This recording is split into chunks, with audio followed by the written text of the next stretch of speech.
Remue ménage. Remue ménage.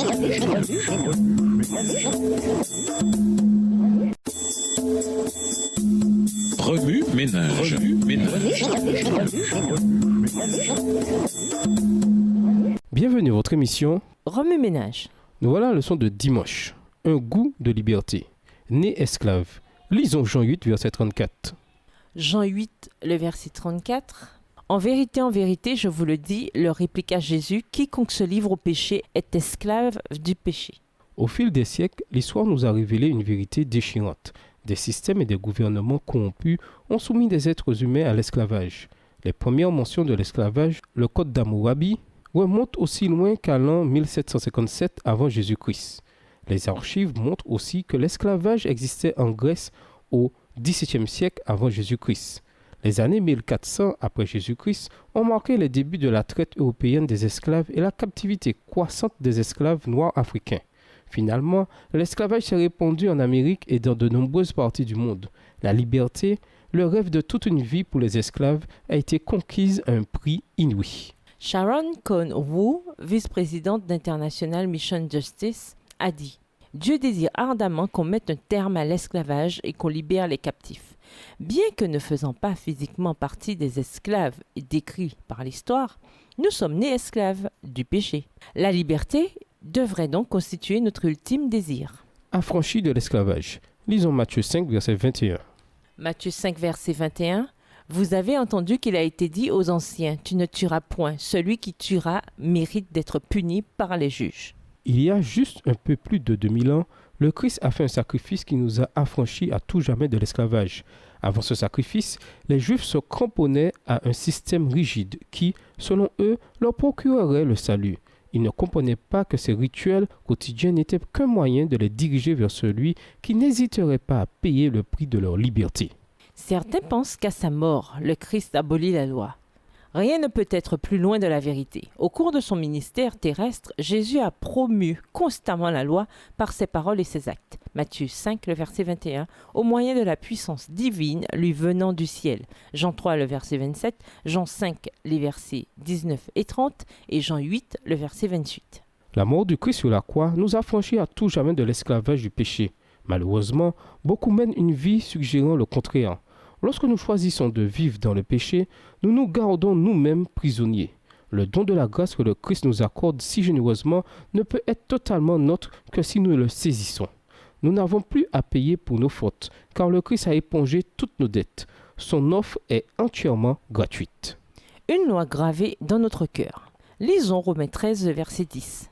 Romains 13, verset 10. L'amour ne fait pas de mal au prochain. L'amour est donc l'accomplissement de la loi. Ainsi, nous devenons vraiment libres uniquement par les mérites de Jésus. C'est plus que tout ce que nous aurions pu espérer. Nos propres efforts pour observer la loi sont inutiles, mais en Christ, les possibilités sont infinies. L'ancienne alliance donnée aux Israélites, écrite sur des tables de pierre, leur a permis de se rendre compte qu'il était impossible à la nature humaine d'observer la loi. La nouvelle alliance présente, elle, un plan plus vaste. Elle n'abolit en rien la loi, ni ne permet de pécher. Elle nous révèle plutôt la beauté de l'amour de Dieu. Nous obtenons un petit aperçu de cela dans Jérémie 31, verset 33. Mais voici en quoi consistera l'alliance que je conclurai avec le peuple d'Israël, déclare le Seigneur. J'inscrirai mes instructions non plus sur des tablettes de pierre, mais dans leur conscience. Je les graverai dans leur cœur. Je serai leur Dieu et ils seront mon peuple. Ces paroles s'accompagnent de la promesse du Fils de Dieu et de la présence de son Esprit en nous. Lorsque l'Esprit de Dieu réside dans le cœur, l'observation de la loi divine devient le résultat naturel d'un cœur obéissant.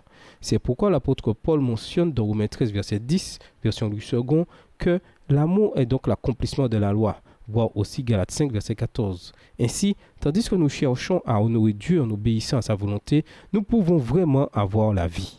Être affranchi. Lisons Romains 6, verset 23. Romains 6, verset 23.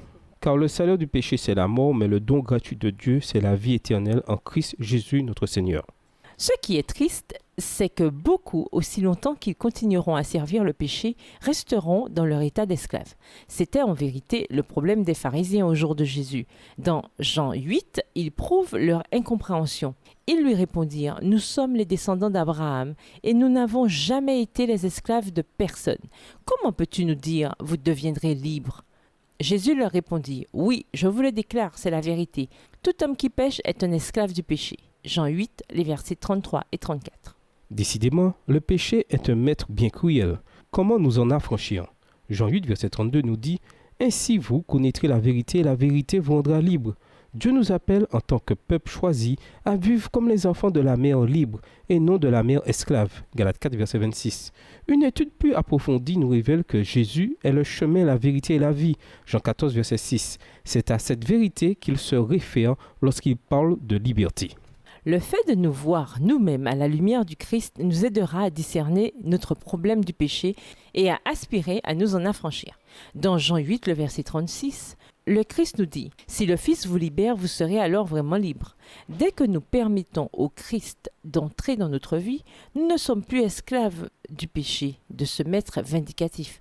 Nous devenons serviteurs du Christ. Jean 12, le verset 26, Jean 13, le verset 16, 1 Corinthiens 4, les versets 1 et 2, 1 Corinthiens 7, les versets 22 et 23. Ainsi, pourquoi demeurer dans l'esclavage? Pourquoi permettre au péché de nous dominer alors qu'il ne nous promet que la mort? Proverbe 14, verset 12, Ézéchiel 18, verset 20, Romains 6, verset 23. Fini les chaînes. Le Christ nous donne la clé. Il vit en nous et désormais nous sommes libres. Remue-ménage, comment comprendre le concept libérateur de l'amour de Dieu dans notre vie quotidienne? Qu'est-ce qui, dans votre vie, pourrait vous empêcher d'atteindre la vraie liberté? Pourquoi est-il aussi important de nous unir, nous qui sommes affranchis, dans l'œuvre qui consiste à dénouer les chaînes du péché chez nos semblables? Au revoir. Et à demain si Dieu veut. Remue ménage. Remue ménage.